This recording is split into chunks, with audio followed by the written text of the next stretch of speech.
Porsche Cayenne Electric is finally unveiled. I don't know how many spy photos I've seen of it, and honestly, I think it looks a lot better than I expected it, specifically from a rear view. It does have a little bit of static graphic features there, but I do think what Porsche has done well here is to keep the internal combustion engine alive for the foreseeable future. But if you want to have a Cayenne EV, they now introduces this one, which is an absolute beast when it comes to the tech and also the power numbers here. I mean, it's been ridiculous for a while, these power numbers, but this just takes it to a whole new level.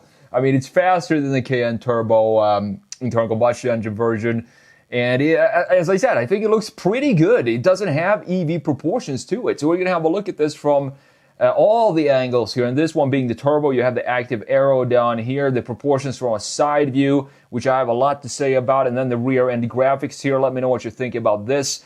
And then, of course, yes, it's screen bonanza in the interior. We talked about that in a video here on the channel before, but here we have the production version.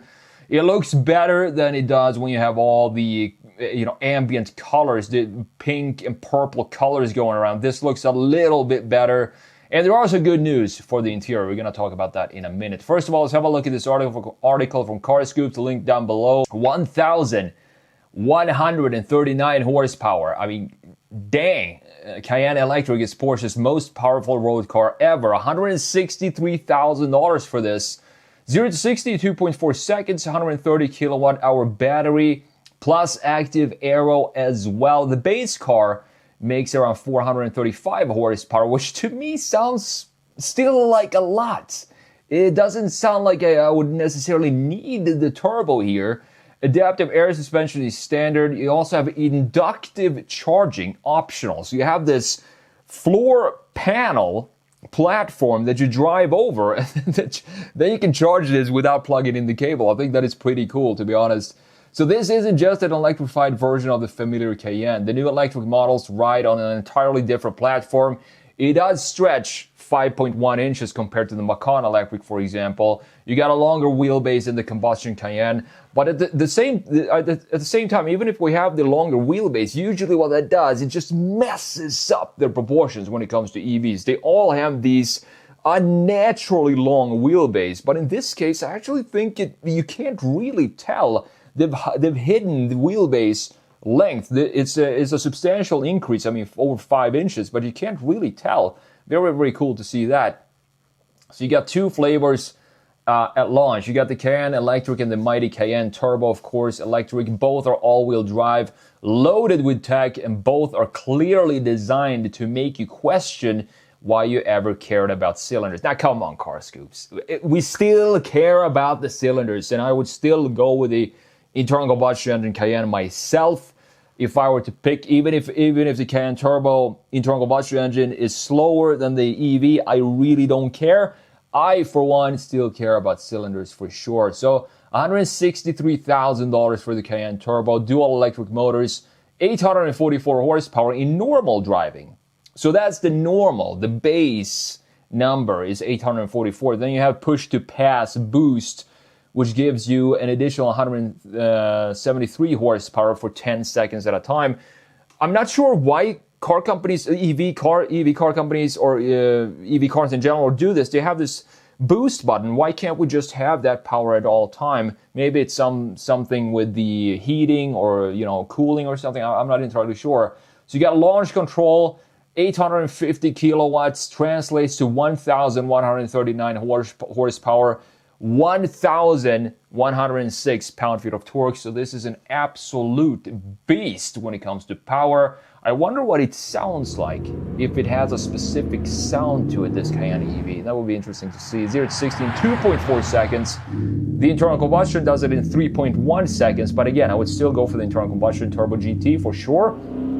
Top speed, 162 miles per hour. The base Cayenne, $109,000, 402 horsepower in normal driving, but you also have this boost that gives you up to 435 horsepower. 0 to 60 in 4.5 seconds, top speed 143 miles per hour.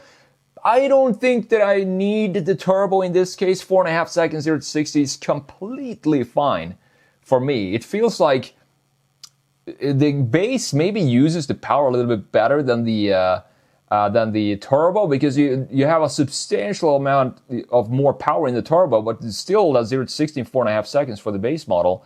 Pretty interesting to see that. So your braking can be fed up to 600 kilowatt back to the battery. And Porsche claims that about 90% of routine driving, you don't even need to step on the brake. And I love to hear this, because regen braking, I think every single EV should just be a simple, one pedal driving, have that activated. I want to have it activated at all times. And if I don't need to use the brake, I can and instead have the braking coming back, bringing back power into the battery. I would have that on all the time. And it seems like this has a pretty substantial regen braking tech in here. So both variants can be optioned with rear axle steering. Cayenne Electric can charge it up to 400 kilowatts, which is fantastic. 10 to 80% in 16 seconds. I wish it was 60 seconds. 16 minutes. You also have this optional inductive charging, becoming the first automaker to offer the tech in the US. Pull into your garage, park over this floor pad, and the SUV starts charging itself at 11 kilowatts. And that is great. If you just feel like, why not? If you have the pad there, just drive over it. You don't need to do any additional work to charge it. I think it's great. Porsche resisted the temptation to reinvent the Cayenne silhouette too radically, and I do like to see that they kept it pretty conservative when it comes to the specifically the side view. You have doors featuring frameless glass. Drag coefficient of 0.25 makes it one of the most slippery SUVs in its class. Hidden aero flaps, you got a smart roof spoiler and trick aero blades in the front end to help slice through the air. And there's also an off-road design package. Interesting to see that. I would love to see this with some beefy 33s, with some nice meaty off-road tires, but this package actually gives you completely different front and rear bumpers to improve the approach and departure angles, which is great to see. Now, the interior, you got this new Flow display. Stretches across the entire dash, 2 large OLED screens for gauge cluster infotainment duties.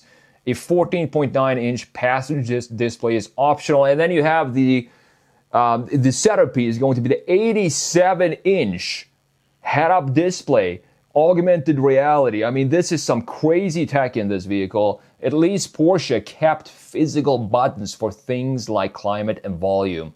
Love to see it. Thank you, Porsche, for not making all of that into the software. That is what matters the most. The climate and the volume, of course, always have physical buttons for those, and we are good. So US deliveries of the 2026 Cayenne Electric start late summer 2026. But as I said, the plug-in hybrid will still be continuing to be developed up until the 2030s. So great there as well. I mean, I think it's cool. You got the choice of either going full EV if you want the Cayenne, or you still have the choice to have up-to-date internal combustion versions of this up until 10 years from now.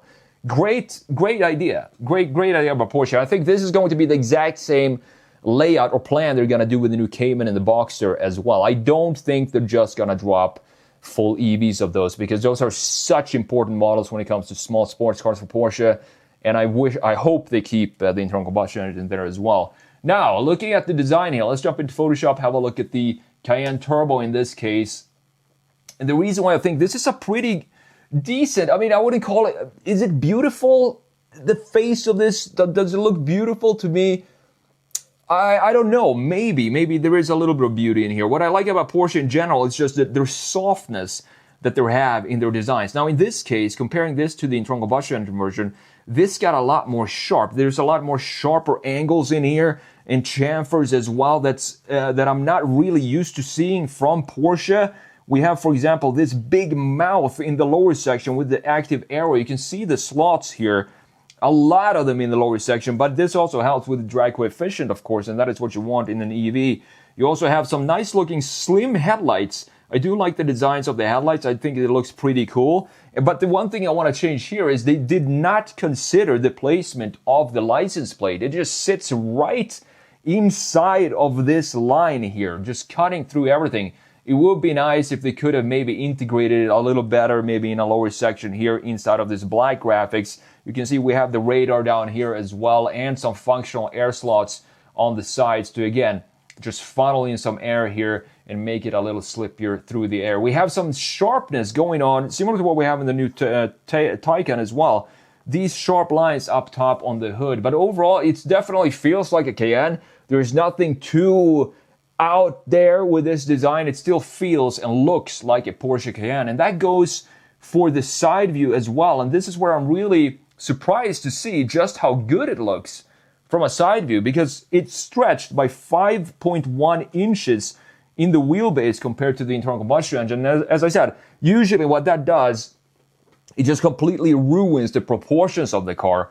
But it doesn't really do that here, because we still have some nice overhang in the front and in the back. And it doesn't really look like an EV from a side view. We have the A-pillar going down here in typical SUV form, going into the top part of the wheel right here. And this is the same type of lines we have in internal combustion engines. Now, this line in the lower section is a very interesting line from Porsche, because usually they do not put a lot of sharp lines in the side. They do have a couple of cars with the sharp lines in the lower section, exactly like we have here, but I feel like it's more substantial in this case, and it doesn't really have a connection to anything in the front or in the rear or in the front, so it feels maybe a little out of place. I'm not entirely sure what I think about that specific line. And then you can see the graphics in the lower section with this black graphics going up here, cutting in, having this step up, and then goes into the back. Looking pretty cool, and this of course is going to remove some of this mass and volume that we have of the overall height of this vehicle. The taillights look pretty static from this view. They also look static from a rear view, but it doesn't really matter to me. It's not a big deal. I thought it was going to look worse than this when I saw the camo pictures. And the wheel designs look great as well. Thankfully, Porsche did not go into this trend of just covering the entire wheel up just for the sake of range and, you know, airflow. Instead, we have proper nice looking wheels, and again, they are not black. These look to be maybe some satin bronze or something like that, looking pretty cool.